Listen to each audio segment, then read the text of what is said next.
Hello there. Good morning. It's morning here. I don't know, maybe it's an afternoon or midnight over there, wherever you're watching from. Welcome to this little episode, which we're going to do about IELTS reading. And this is for the ones who are starting their quest for reaching a certain target in IELTS. So for the ones who are sort of in the beginner's level right now. The first thing we're going to talk about is the IELTS test itself. Now, if you look up IELTS on any internet search engine, for example, you Google it, what you'll see is that it is an international standardized test. That's what you're going to see. Now, what does that mean? International, obviously, you can understand, meaning that it's the test is taken all over the world and is also accepted all over the world, mostly. And standardized means it maintains a certain standard, a system for everyone and anyone who takes the test anywhere in the world.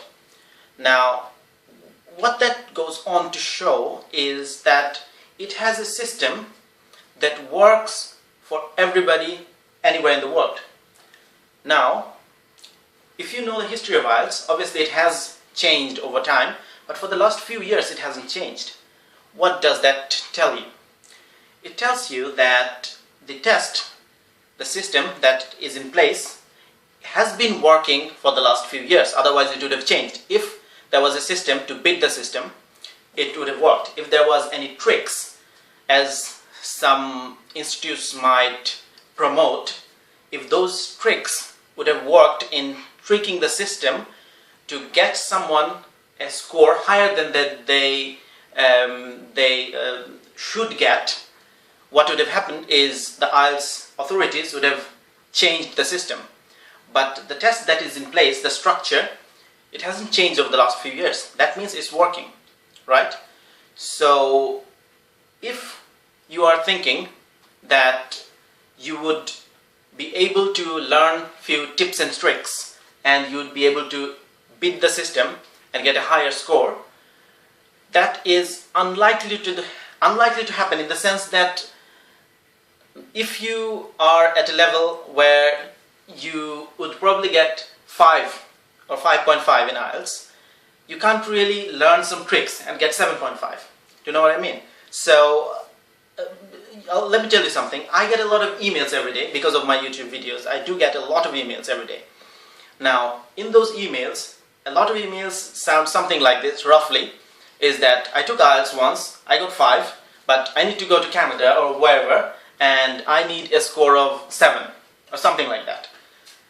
And my test is next month. So, what you need to understand is that these tricks don't do that kind of magic, okay? If it was about increasing or improving the level of your English, then you need a certain time, at least a few months, I would say.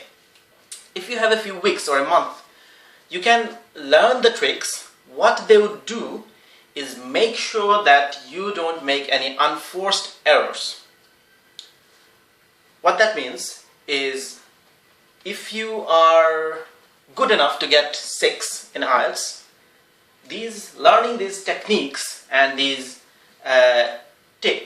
tricks, these tips, these things make you familiar with the exam itself, and when you actually take it, you don't make any unforced errors, you maximize your potential, and you make sure that you get the level that you are good enough for, or maybe a little more than that, but you can't make a leap of that kind, go from 5 to 7 in a month, learning some techniques. It doesn't happen. Now, as I was coming to the matter of improving the level of your English, what you need to do to improve the level of your English before you take the test. If you obviously have a few months and you know that you're going to take the test in a few months, what you can do, obviously, is read a lot of English, read newspapers, other articles. Nowadays, everybody has internet in their pockets. What you can do, of course, is you can read various articles from various standard magazines, newspapers, and other novels if you like. So you read a lot of English. If you learn words, if you find words that you don't know, obviously you learn them by looking it up on the internet or on dictionary, online dictionary, whatever. You make a note of that word. That would help. You can make a note of what you've learned. But when it comes to learning the words for a test like this, something very important to tell you is the fact that if you learn meanings of words from a list, some institutions would probably give you a list of words that these words are useful. Now, if you learn and memorize those words, what happens? You probably won't remember it, not all of them. You'll not remember a major portion of them.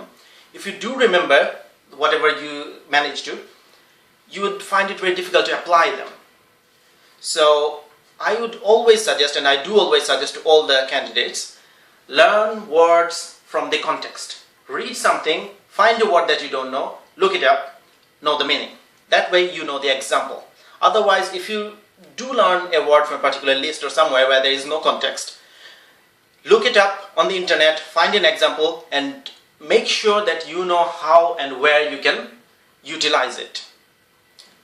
And when it comes to learning words, improving your vocabulary for IELTS, try to learn verbs and adjectives. It's very important. There's no point learning some odd nouns that probably you would not use in a million years. So learn verbs, and more importantly, learn verbs that you already know, but learn the synonyms of it. So if you know the word praise, learn some synonyms of praise so that you can use those alternatively. On the other hand, obviously, as I said, the other types of words, adjectives. So when you try to describe the qualities of something or someone, use adjectives. So learn the synonyms of the adjectives commonly used. That way, obviously I can't give examples and everything right now because this video is supposed to be about just the idea of how to prepare. If I can, obviously, I hope that I can make another video with all these examples and give you some certain words and everything. I'll do that in future, hopefully. And as I said, so learn these words from context, verbs, adjectives. That's more like it. And obviously, I'll post more videos about how in the exam hall you attempt it and everything. But this is basically for the ones who are about to start their journey towards their goal of reaching a certain score in IELTS. I hope that helped. Take care.